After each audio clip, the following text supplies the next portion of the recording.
বাবু, হ্যাঁ। তরমুজ রেডি, খেয়ে নাও। ও বাবা, একটা পাত্র দাও মা, পাত্র দাও একটা। পাত্র? হ্যাঁ, পাত্র কি করবা? পাত্র দিয়ে তো খাবো। বাবা রে, ইয়াকো একটা পিসে ঢাললাম, ইয়াকো খাই এবার। দারুন। তোমরা খাবা, আমাদের বাড়ি চলে আসো তরমুজ খেতে। দারুন। বছরের প্রথম ফল খাচ্ছি, তরমুজ বলে কথা।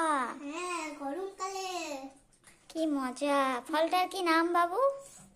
তরমুজ। আর ইংলিশটা বল দেখি একটু, দেখি পারিস নাকি। ইংলিশে তরমুজ। বল। ওয়াটারমেলন। জানে না আছে। বললাম তো ওয়াটারমেলন।